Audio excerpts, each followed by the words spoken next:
마가복음 성경 공부 첫 번째 시간이고요. 오늘은 하나님의 나라와 어린 아이에 대해서 말씀을 배워보도록 하겠습니다. 오늘 말씀의 주제는 어린 아이에 대해서 예수님께서 하신 거요. 그리고 나서 중보 기도로 들어가도록 하겠습니다. 네, 마가복음 핵심 구절이죠. 마가복음 핵심 구절 같이 읽어보겠습니다. 인자가 온 것은 섬김을 받으려 함이 아니라 도리어 섬기려 하고 자기 목숨을 많은 사람의 대속물로 주려 함이니라. 마가복음 10장 45절 핵심 구절이 되겠습니다. 자, 오늘은요 본문으로 들어가기 전에 그 이스라엘 남쪽 네게부 광야 지역에 있는 마사다 요새라고 하는 것을 잠시 보여드리도록 하겠습니다. 먼저 지도 설명을 간단하게 먼저 하도록 하겠는데요. 넘어가 버리네요. 네. 마사다는 어디에 있는가 하면요. 여기 보시면은 이 아래쪽에 사해가 있습니다. 사해가 있고요. 사해가 보면은 옛날에는 그렇지 않았겠지만 지금은 사해가 북쪽 사해와 남쪽 사해로 나눠져 있습니다. 그리고 이렇게 흐르는 물길은 있어요. 물길은 있지만 거의 끊어졌다 싶어요. 네, 이 남쪽에 있는 이 사해 근처에 마사다라고 하는 요새가 있습니다. 유대 전쟁사에서는 아주 중요한 위치를 차지하고 있는 현장이 되기도 하겠고요. 마사다는 예루살렘에서 볼 때, 여기가 예루살렘이거든요. 예루살렘에서 아래로 직선거리로 쭉 내려가면 하는데 대략 한 60마일에서 70마일 정도 떨어졌을 거예요.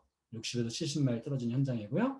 이 마사다가 중요한 이유는 여러분 화면상에 혹시 보이실지 모르겠는데요. 사무엘상 23장 29절 말씀, 다윗이 거기서 올라가서 엔게디 요새에 머무니라 라는 말씀이 있습니다. 여기서 요새라는 히브리어 단어가 მეტ주다입니다.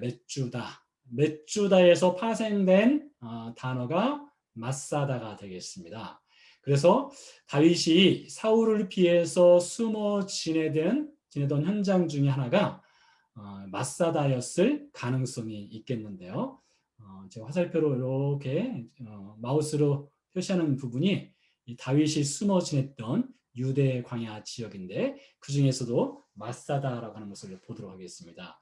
이제 보시게 될 장면은 마사다 하면은 유대 전쟁사 중에 유대 1차 봉기가 있었습니다. 유대인들이 로마에 대항해서 봉기를 일으켰는데 그 연도는 주후 66년에서 73년 사이에 1차 봉기를 일으켰습니다.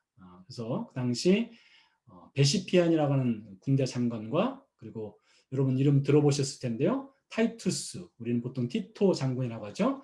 베시피안과 그 아들 티토가 유대 1차 봉기를 진압하는 과정 가운데 마사다까지 진격해 내려오게 됩니다.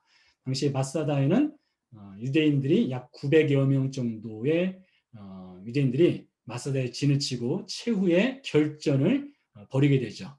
그리고 아래쪽에는 베시피안과 타이투스, 뭐 정확하게는 베시피안은 그 당시는 로마로 돌아갔네요. 돌아갔고 타이투스가 밑에 이제 병사들을 끌고 와서 마사다를 진격해 올라가기 직전에 그 마사다 요새 위쪽에서 항쟁을 벌이던 유대인들 900여 명이 스스로 자살함으로써 생을 마감한 현장이 되기도 합니다.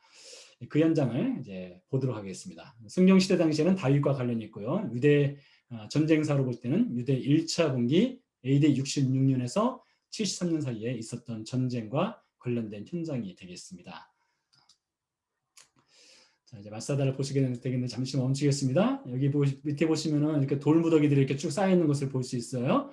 마사다 아래쪽에 유대인들이 요새에서 항쟁을 벌이고 있을 때에 이 아래쪽에 로마 군들이 진지를 세웠던 현장입니다. 현재는 복원을 해놓은 현장이고요. 옛날 2000년 전에도 이와 비슷한 진지가 만들어졌을 것으로 추정을 해볼 수가 있겠습니다.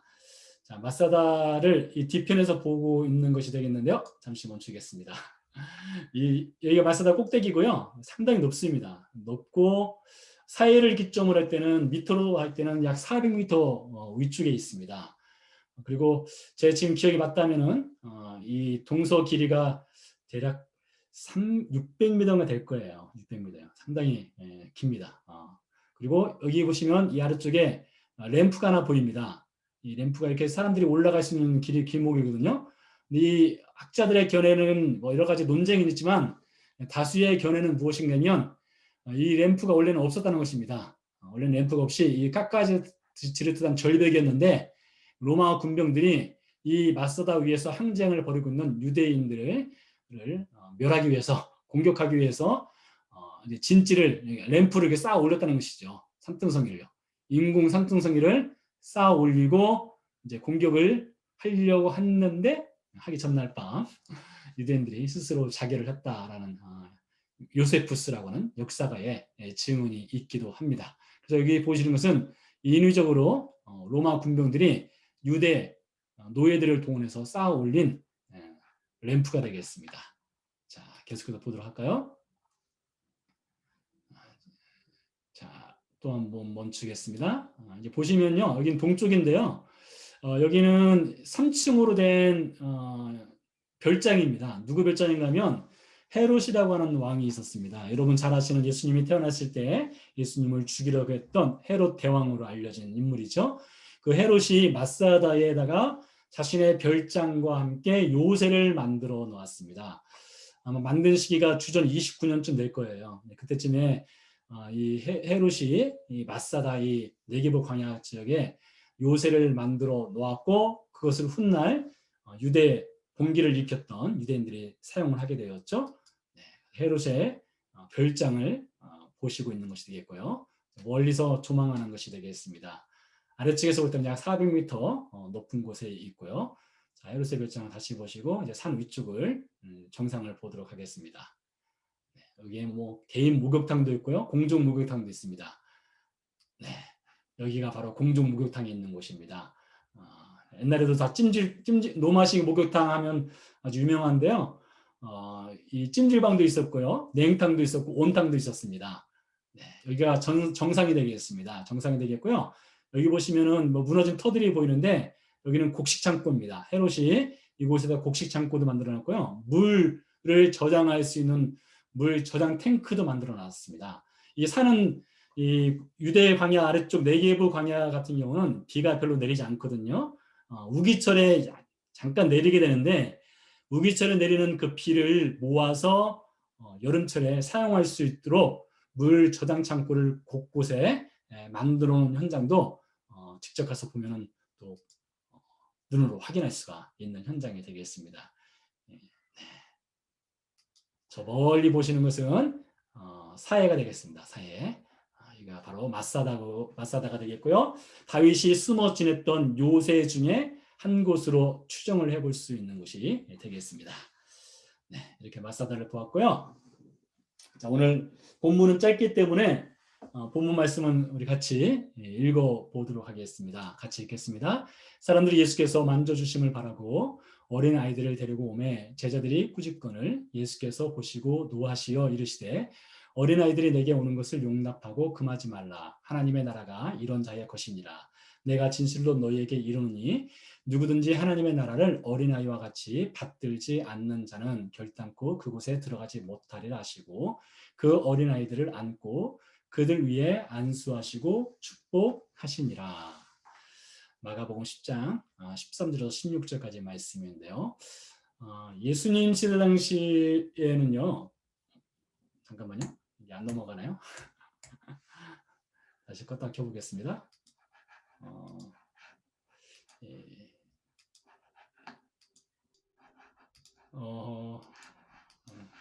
컴퓨터가 멈춰버렸네요.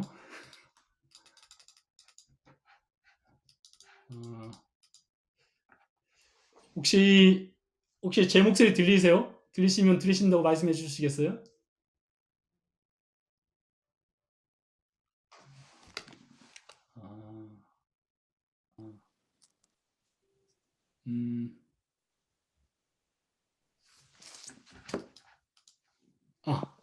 혹시 제 목소리 들리세요? 들립니다. 잘 들립니다. 네, 다행입니다. 방금 컴퓨터가 다시 제대로 돌아왔습니다. 네. 새 컴퓨터인데 왜 그런지 모르겠습니다. 자, 예수님 시대 당시에 사람의 평균 수명을 정확하게 계산하는 것은 상당히 어렵습니다. 어렵지만은 대부분 학자들이 추정하건대 예수님 시대 당시에 사람의 평균 수명이 40세를 넘기기가 쉽지 않았다라고 이야기를 합니다. 그 이유는 여러 가지 이유가 있는데 그 중에 하나가 전쟁, 출산 중에 아이가 죽는 경우라든가 혹은 질병, 기근 이런 자연재해로 인해서 사망률이 상당히 높았다라고 말합니다. 어떤 학자에 의하면은 18세를 넘기는 것은 대단한 축복이다. 뭐 이렇게 말할 정도로 예수님 시대 당시에 평균 수명이 그렇게 높지는 않았을 것이다. 이렇게 이야기를 하는데요.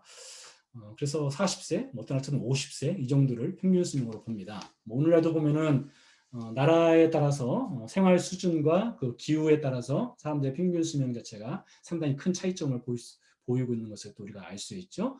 자, 그런 가운데요. 성경에 보면 어린아이라는 표현이 상당히 많이 등장하는데 어린아이와 성인을 구분하는 방법이 무엇일까요? 뭐 요즘 같으면 우리나라 우리 같으면은 20세가 되면은 미국은 그럴까요? 20세가 되면 성년이 되나요?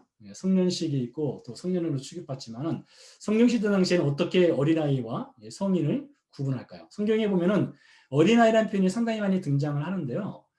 어린아이라고 해서 반드시 우리가 생각하는 뭐 갓난아이 혹은 청소년 혹은 뭐 초등학교 학생들 그것을 항상 뜻하지는 않습니다. 어린아이라고 표현하더라도 그 컨텍스트를 잘 보면은 실제는 어린아이가 아니라 성인인 경우 심지어 40세 50세가 된 성인인 경우에도 어린아이라고 표현하는 경우들이 있기 때문에 우리가 성경을 읽을 때에 어린아이에 대해서 혹시 우리가 주목해 본다면 그 컨텍스트를 잘 보고 나이를 좀 구분할 필요성이 있다 싶은데요. 자, 성경에 보면요. 이렇게 어린아이와 성인을 구분하기 쉽지 않지만 이제 전통에 따라서 구분하는 방법을 보도록 하겠습니다. 예수님 오늘 어린아이에 대해서 얘기하니까요. 자, 유대 전통에 의하면 그 바트 미츠바라고 하는 것이 있습니다. 바트 미츠바. 예, 바트라고 하는 것은 딸이란 뜻이고요. 미츠바 하면 율법, 법은 계명 이렇게 해석할 수가 번역할 수가 있겠는데요. 율법의 딸 혹은 계명의 딸 이렇게 부르는 것이 되겠습니다. 이때가 바로 여자아이가 성년이 되는 나이가 되겠습니다. 유대에게도 종파가 각각 다른데요. 12살 혹은 13살일 때 바트 미츠바라는 의식을 치르고 이제 성인으로 이제 인정을 받습니다. 남자 아이 같은 경우는요, 바르 미츠바라고 합니다. 바르라고 하는 것은 아람어인데요. 이것은 아들 혹은 남자 이렇게 뭐 해석할 수도 있겠죠. 그리고 미츠바 이것은 계명, 그러니까 계명의 아들 이런 뜻이 되겠죠. 남자아이 같은 경우는 13살 때 성년식을 합니다. 여자아이 같은 경우는 12살 혹은 파에 따라서 13살에 하기도 하고요. 그래서 이 유대 전통에 의하면 어린이와 성인을 구분하는 방법 중에 하나가 바트 미츠바 혹은 바르 미츠바를 기준으로 해서 이것을 넘기면 이제 성년이 되고 이 바트 혹은 바르 미츠바 하기 전에는 어린아이로 취급을 받습니다. 자, 근데 성경을 좀 보면은 이제 성년에 대해서 이렇게 얘기하는 것을 볼 수 있어요. 자, 출애굽기 23장 17절 말씀인데요. 같이 읽어보겠습니다. 내 묻은 남자는 매년 3번씩 유월절, 맥주절, 초막절 주 여호와께 보일지니라 라고 되어 있습니다. 하나님께서 이스라엘 3대 절기 유월절, 맥주절, 초막절에 남자들은 반드시 하나님께 와서 이 절기를 지키라고 명령을 하고 있는데요. 남자라고만 말했지 몇 살이라고 정확하게 이야기를 하지는 않았습니다. 다만 다른 모세 오경에 의하면 보통 그 이스라엘에서 성령시대 당시에 군인으로 징집되는 나이가 20세에 징집이 됩니다. 그것을 기준으로 볼 때는 성경시대 당시 혹 20세가 되면 성인, 20세 전에는 어린이 이렇게 구분을 해볼 수도 있고요. 또 다른 방법이 있습니다. 자, 예수님에 관한 것인데요. 누가복음 2장 41절 42절입니다. 같이 읽어보겠습니다. 그의 부모가 해마다 6월절이 되면 예루살렘으로 가더니 예수께서 12살 되었을 때에 그들이 이 절기의 관례를 따라 올라갔다가 라는 표현이 있습니다.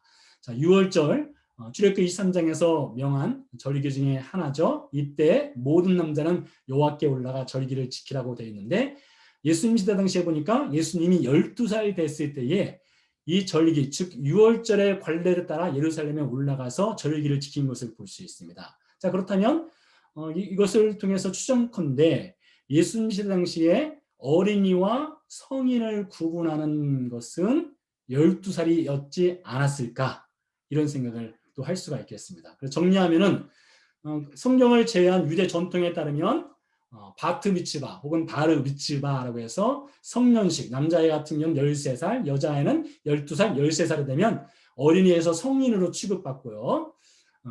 구약 성경에 의하면 모든 남자가 하나님의 절기를 지키는 절기를 지키라 했는데 출애굽기 23장은 남자의 나이를 말하지 않지만 군인으로 징집되는 나이를 20세로 본다면 혹 그때가 성인이 되는 나이가 아니었을까 추정을 해볼 수 있고, 예수님 시대로 본다면 예수님께서 12살 때 절기를 지키기 위해서 예루살렘으로 간 것을 기준으로 한다면 예수님 때는 12살을 기준으로 성인으로 이제 인정받지 않았을까, 이렇게 생각을 해볼 수도 있겠습니다. 자, 그러면 잠시 이 바트 미츠바와 바르 미츠바를 어떻게 지키는가를 영상으로 보도록 하겠습니다. 이것은 유대 전통이고요. 이 바르 미츠바, 바트 미츠바가 언제부터 시작되었는지는 정확하게 알 수는 없습니다. 기록상에 의하면 중세 10세기, 11세기경부터 기록이 남겨져 있긴 한데요.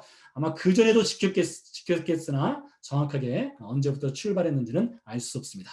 자, 바르 미츠바를 행하는 것이 되겠는데요. 이제 보시면 가운데 잘생긴 남자아이가 이제 성년식을 하게 되는 장면입니다. 자, 보도록 하겠습니다. 사람들이 뭐 촬영도 하고, 위에 보시면은 이렇게 이게 뭐라고 할까요? 텐트 같은 것을 이렇게 그 가림막을 하고 있잖아요. 이게 바로 무엇인가 하면요, 더워서 그늘을 만들어주기에 한 것이 아니라요, 이것은 쉐카이나라는 뜻이 있습니다.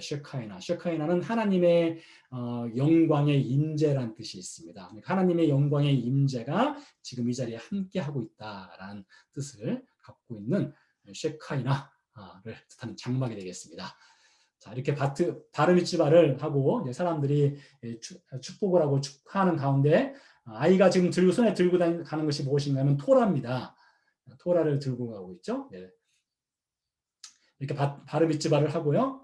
여자아이도 이제 바트 미츠바를 하게 되는 장면을 잠시 보시고요. 지금 소리가 크니까 소리를 좀 줄여보도록 하겠습니다. 이 장면은요, 유대 회당에서 바트 미츠바를 하는 장면인데요. 이제 바트 미츠바 혹은 바르 미츠바는 회당에서 할 수도 있고, 호텔에서 할 수도 있고, 뭐 집에서 할 수도 있고, 아까 보셨던 처음 장면에 보셨던 예루살렘에 있는 통곡의 벽이라고 알려진 서쪽 벽에서 할 수도 있고, 여러 장소에서 원하는 대로 할 수 있습니다. 이 장면은 이 바트 미츠바를 하면서 여자아이가 성년식을 치르면서 성경을 읽는 장면입니다. 이제 공식적인 행사 자리에서 성경을 읽을 수 있는 권한을 부여받는 때가 언젠가면 바르 미츠바, 바트 미츠바 때입니다. 그래서 바르 미츠바가 되거나 바트 미츠바가 되면 이제 아이들이 회당에 가서 처음으로 공식 석상에서 성경을 읽게 되는 거예요. 그 장면을 보시는 것이 되겠습니다.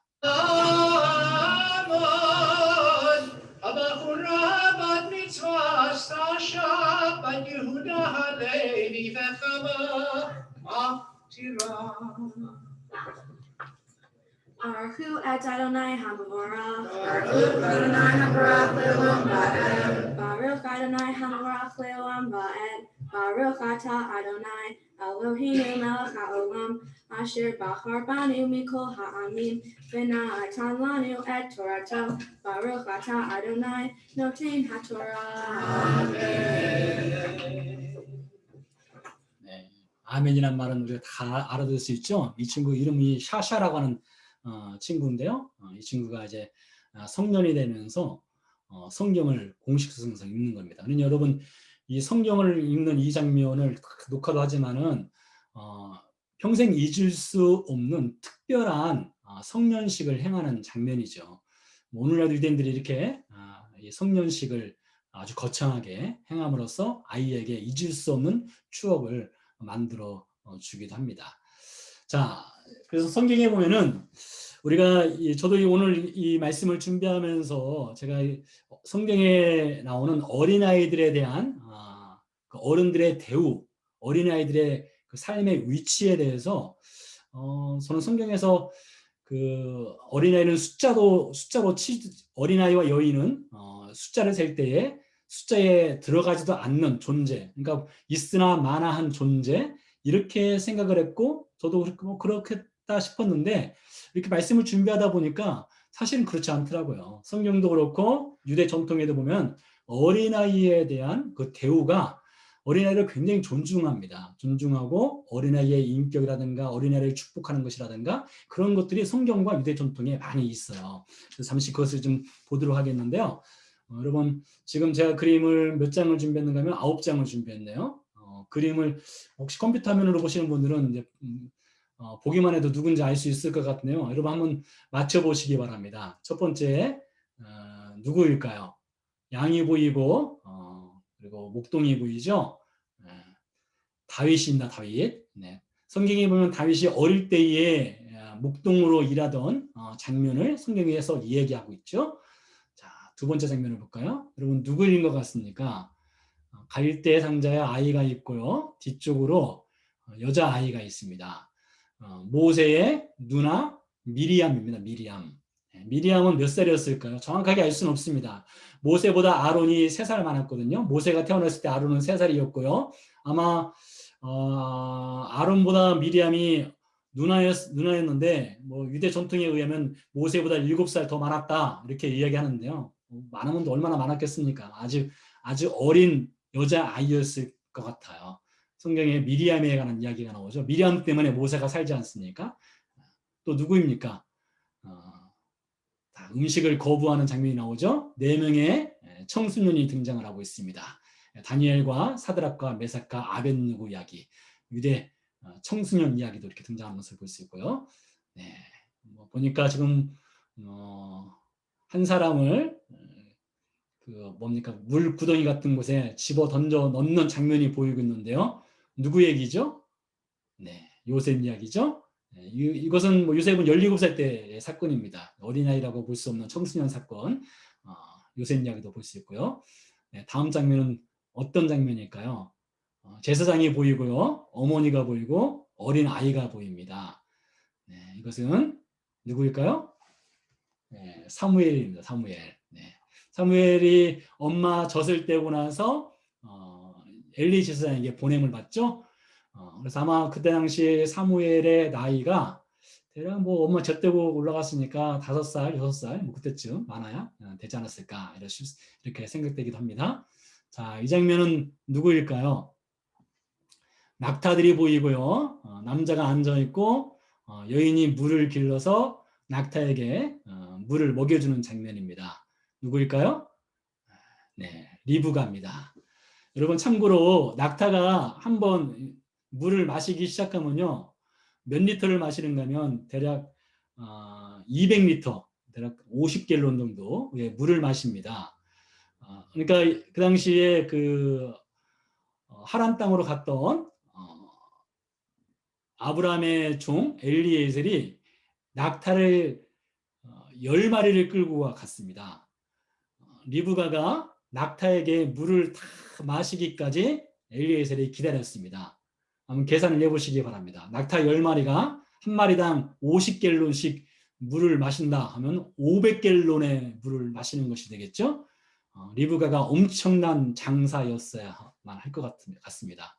굉장히 많은 양의 물을 길러서 낙타에게 물을 마시게 되는데 리브가도 성경에 보면은 나이는 나오지 않지만 베툴라라고 나옵니다. 베툴라 처녀라고 나옵니다. 처녀 결혼하지 아니한 처녀로 나오는데 아마 청소년 시기 20살이 안 되는 그때였지 않을까 싶습니다. 자, 이 장면은 어떤 장면입니까? 어머니가 보이고 갈대 상자에 한 아이가 누워 있는 장면이 보이죠.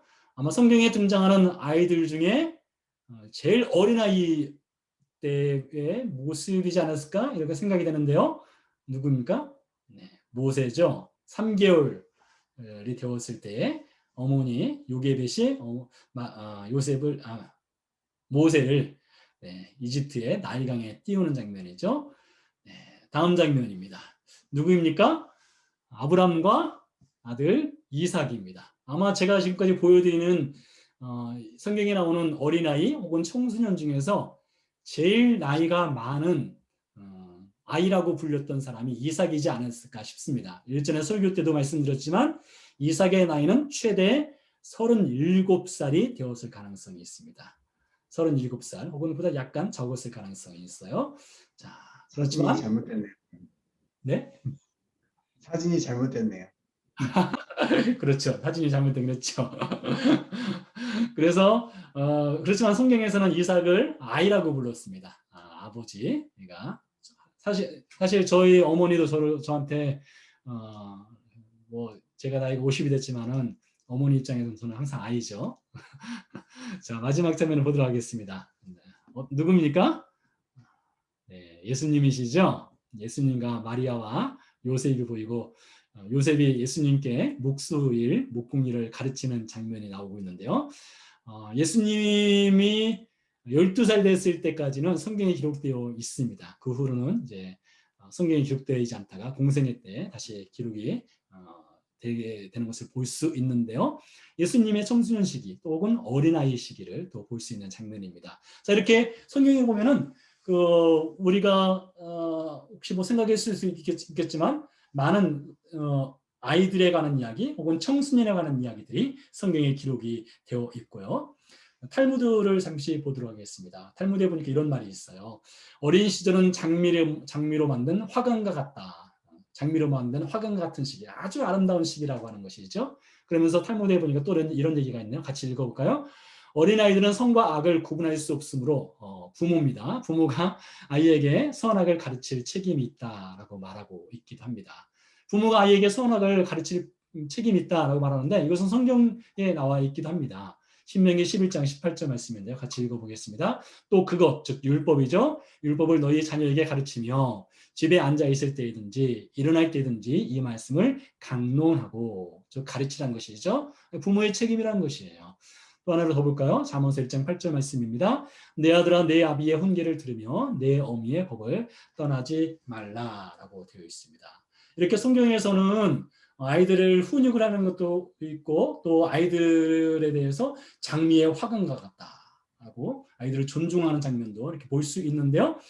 성경 외의 장면을 보면은 또 성경 외의 다른 나라들은 좀 다른 모습을 또 볼 수 있기도 합니다. 레위기서 20장 2절 말씀 읽어보겠습니다.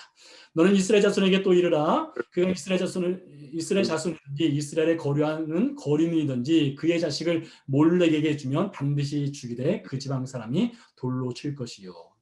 자, 옆에 보시면은 메소포타미아 지역의 지도가 보이고 있는데요. 성경시대 당시에 메소포타미아 지역, 가나안 지역, 그리고 이집트 지역에서는 아이를 잡아서 죽여서 희생제물로 드리는 일들이 아주 비일비재하게 있었습니다. 아브라함이 살았던 우르 지역에서도 흔히 있었던 사건이고요. 가나안도 마찬가지고 이집트에서도 그런 일들이 있었습니다. 그래서 아이들을 잡아서 희생제물로 자신들의 신에게 바치는 사건들이 있었던 것이죠. 자, 근데 성경은 이것을 반대하고 있는 것이죠. 성경은 정반대로 가고 있는 것을 볼 수 있습니다. 그의 자식을 몰렉에게 주면 반드시 죽여라. 그래서 이제 child sacrifice를 반대하는 명령을 내리는 것을 볼 수 있고요. 자, 하나 더 볼까요? 창세기 22장 2절 말씀. 여호와께서 이르시되 내 아들 내 사랑하는 독자 이삭을 데리고 모리아 땅으로 가서 내가 네게 일러준 한 산 거기서 그를 번제로 드리라. 이상하네요. 하나님께서 아브라함에게 독자 이삭을 번제로 드리라. 성경은 물론 레위기는 창세기보다 훨씬 늦게 기록되었지만 창세기에 보니까 하나님께서 메소포타미아 지역과 가나안 지역과 이집트 지역에 의해서 있었던 차일드 세크리파이스를 마치 요구하는 것처럼 보이는 장면이죠. 그러나 우리가 이 사건의 끝을 알고 있지 않습니까? 이삭 대신에 순양을 잡아서 하나님께 번제로 드리게 됐죠. 그래서 이 장면은 이 차일드 세크리파이스라는 포커스를 볼 때 이것은 하나님께서 이삭을 살려주심으로 인해서 당시 가나안과 메소포타미아라든가 이집트에 흔히 있었던 차일드 세크리파이스를 하나님께서 금지하는 것으로 또 이렇게 해석을 해볼 수 있는 장면이 창세기 22장 사건이 되겠습니다. 자, 오늘 본문으로 좀 더 들어가 보도록 하겠습니다. 같이 읽어보겠습니다. 사람들이 예수께서 만져주심을 바라고 어린아이들을 데리고 오매 제자들이 꾸짖거늘. 이 꾸짖었다라는 표현이 헬라어의 원어로 보면 퍼니시하겠다, 너 벌 내릴 거야 하면서 아주 크게 아주 혼을 내고 있는 것이죠. 엄하게 얘기를 하고 있는데요. 그러자 예수님께서 어떤 반응을 보이셨습니까? 같이 읽어보겠습니다. 예수께서 보시고 노하시어 이르시되 어린아이들이 내게 오는 것을 용납하고 금하지 말라. 하나님의 나라가 이런 자의 것이니라 했습니다. 자, 제자들이 꾸짖자 예수님께서 보시고 노하셨습니다. 누구에게 노하셨을까요? 제자들에게 노한 것이죠. 자, 여기서 노하였다라는 표현이요, 그림으로 보면 이런 장면과 같습니다. 좀 속된 말로 하면 뚜껑이 열렸다 이겁니다. 예수님께서 엄청나게 화를 내신 겁니다. 제자들이 예수님께 아이들이 오는 것을 막았을 때에, 꾸짖었을 때에 예수님께서 엄청나게 화를 내셨습니다. 이때 어린아이들이 과연 몇 살쯤 되는 아이였을까요? 우리가 잠시 전에 살펴본 것처럼 뭐 성년식을 하는 나이 13살, 12살, 예수님 시대 당시처럼 12살, 혹은 뭐 성령 시대 당시는 혹은 20살까지 볼 수 있겠는데, 원어상으로 보면요, 여기서 사용된 원어가 파이디아 혹은 브레포스라는 단어가 사용되었는데요, 아마 이 나이는 한 서너 살, 3살, 4살쯤 되는 아이였을 것으로 추정을 해볼 수가 있습니다. 3, 4살 되는 아이로 추정을 해볼 수가 있는데요. 그래서 아이들을 데려왔습니다. 그래서 예수님께서 어떻게 하죠? 그 어린 아이들을 안아주었다라고 하고 있습니다. 청소년 열 몇 살 되는 아이, 17살, 20살 되는 사람들 이렇게 예수님께서 이제 안아주기는 좀 힘들겠죠? 상식적으로 본다 하더라도요. 그래서 아마 원어성으로 본다 하더라도 상당히 어린 아이들을 데려온 것으로 볼 수 있습니다. 그래서 예수님께서 안아주시고 그들을 축복해 주는 장면을 볼 수 있는데요. 자, 이 장면과 마가복음, 다음 주에 살펴볼 마가복음 10장 17절 장면을 한번 비교를 해보도록 하겠습니다. 마가복음 10장 15절 말씀과 17절 말씀입니다. 같이 읽어보겠습니다. 내가 진실로 너희에게 이르노니 누구든지 하나님의 나라를 어린아이와 같이 받들지 않는 자는 결단코 그곳에 들어가지 못하리라. 그래서 받들다라는 말은 테이크하다 혹은 receive하다라는 뜻이 있습니다. 어린아이처럼 하나님의 나라를 취하는 자, 이렇게 볼 수 있겠죠. 어린아이처럼 받들지 않는 자는 결단코 천국에 들어가지 못한다 이렇게 말씀하셨어요. 그러고 나서 그 다음 장면에 보면 한 사람이 예수님을 찾아오는 장면이 나옵니다. 예수께서 길에 나아가실 때 한 사람, 누가복음에 의하면 어떤 관리라고 되어 있습니다. 한 사람이 달려와서 꿇어 앉아 묻자오되 선한 선생님이여 내가 무엇을 하여야 영생을 얻으리까. 자, 여기서 이 어린아이와 이 한 사람을 잘 비교를 해보시기 바랍니다. 비교를 해보면 차이점을 우리가 볼 수가 있습니다. 이 사람은 뭐 이름도 알 수 없고 어떤 사람인지 정확하게 알 수 없으나 이 사람은 영생을 얻기 위해서 자신이 무엇인가 행해야만 되는 것으로 알고 있었습니다. 이것은 그 당시에 예수님을 따르던 제자들도 마찬가지였고 바리새인들도 마찬가지였고 그 당시에 전반적인 유대 사회에 속한 모든 유대인들은 영생을 얻기 위해서는 자신들이 무엇인가 행위로 하나님께 무엇인가 보여야만 그들이 영원한 생명을 얻을 수 있다라고 배웠고 가르쳤고 그렇게 알고 있었습니다. 그러니까 그렇게 물은 거예요. 어떻게 해야 내가 무엇을 행해야만 천국에 갈 수 있습니까? 이것을 물은 것이죠. 그와 극명하게 대조를 이루는 장면이 마가복음 10장 15절 말씀입니다. 누구든지 하나님의 나라를 어린아이와 같이 받들지 않는 자는, 여기서 말하는 어린아이는 절대적으로 자신의 힘으로 무엇을 할 수 있는 나이가 아닙니다. 말씀드린 것처럼 이 브레포스라고 하는 단어는 3살, 4살쯤 되는 아이로 추정을 해볼 수가 있습니다. 아주 너무나 어린 아이이기 때문에 자신의 힘으로는 그 어떤 것도 할 수 없는 아이입니다.